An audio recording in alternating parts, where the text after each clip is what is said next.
Saturday Sunday தோட்டத்துக்கு போயிருந்தோம். Sisters எல்லாம் வந்திருந்தாங்க. ஏர்லி மார்னிங் எந்திரிச்சா மயில் சத்தம்.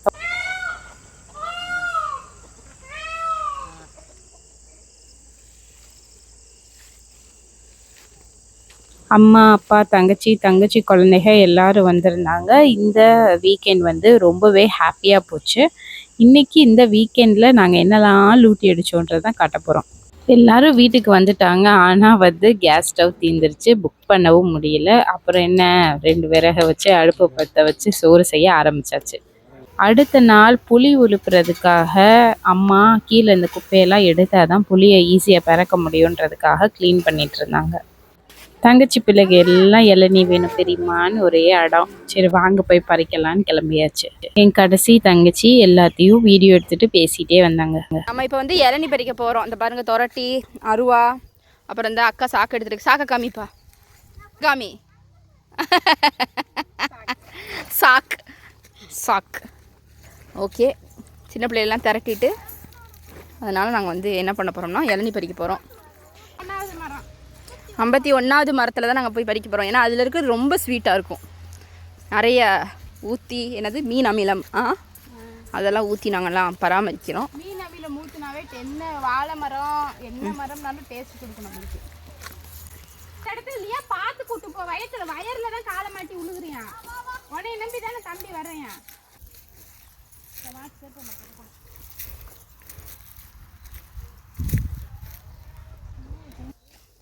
இங்கே பாருங்க, நம்மளெல்லாம் வந்து வண்டு இருக்கும்ல. ஸோ அதெல்லாம் வந்து இங்கே பாருங்கள் பிடிக்கிறதுக்கு ட்ராப்பு, கொட்டை முத்து கரைசல். ஸோ இது வந்து ஒரு ட்ராப்பு. பாருங்கள், இந்த வண்டு மிதக்கிறது உங்களுக்கு தெரியும். இதெல்லாம் நாங்கள் பிடிச்சி என்ன பண்ணுவோன்னா கீழே எரிச்சிருவோம். அள்ளி போட்டு எரிச்சிருவோம். அக்கா வந்து ஸ்வீட்டாக இளநீ படிக்கிறதுக்கு வந்து தேடிக்கிட்டு இருக்காங்க. கண்டுபிடிச்சிட்டாங்க, ஏதோ ஒரு இளநியை கண்டுபிடிச்சிட்டாங்க. இல்லை, நம்ம ஹைட்டுக்கு எட்டணுமா. ஸோ அது இன்னும் கொஞ்சம் தான் கரெக்டாக அந்த இளநியோட இதில் பிடிச்சில மற்ற இதில் இளநீ ஃபஸ்ட்டு இளநீ முதலில் என் தங்கை வந்து இளநீ வச்சுருக்காங்க. பார்த்தீங்கன்னா இத்தனை இளநீ பறிச்சிருக்கோம்.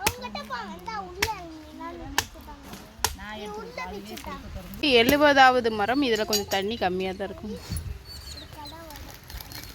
ஆனால் தண்ணி இனிப்பாக எப்படி இருக்குது? இனிப்பாக இருக்கா? இனிப்பாக இருக்குது.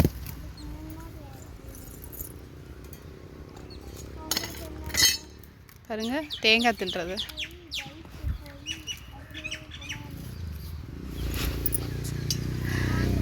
இப்படி தேங்காய் ஆகிப்போச்சுன்னா அப்படி தான்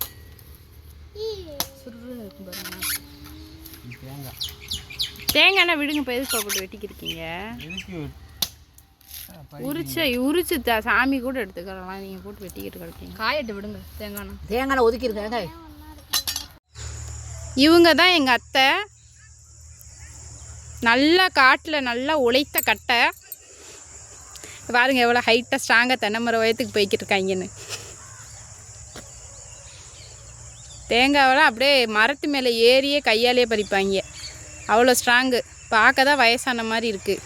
அவங்களுக்கு வந்து 70 வயசாகிடுச்சு. தலைமுடியை பாருங்கள், ஒன்று கூட நரைக்கவே இல்லை. காலையில் 5 மணிக்கு நம்மளாம் எந்திரிக்க மாட்டோம். இவங்க 5 மணிக்கு எழுந்துச்சி வாசல் தெளித்து கோலம் போட்டு சாப்பாடெலாம் செய்வாங்க. அது நம்மளுக்கு நள்ளிரவு. அசிங்கமாக இருக்கீங்களா? இல்லை, அழகாக தான் இருக்கீங்க. வெளிச்சத்தில் காட்டுங்க முகத்தை. அழகாக தான் இருக்கீங்க. எங்கள் அத்தையெல்லாம் யாருக்கு பிடிச்சிருக்குன்னு கமெண்ட் பண்ணி விடுங்க. எங்கள் அத்தை அழகாக அசிங்கமாக இருக்கேன்னு சொல்கிறாங்க. அவங்க அழகாக தான் இருக்கீங்கன்னு சொல்லி விடுங்க கீழே. நாங்கள் 3 பேரும் சேர்ந்தாவே ஃபோட்டோ செஷன், இன்ஸ்டாகிராம் ரீல்ஸ் எடுத்து நேரம் ஓடிடும். குழந்தைகளும் அன்றைக்கி நல்லா என்ஜாய் பண்ணாங்க. சண்டே சாட்டர்டே லீவ் சூப்பராக போச்சு. பார்த்தமைக்கு நன்றி.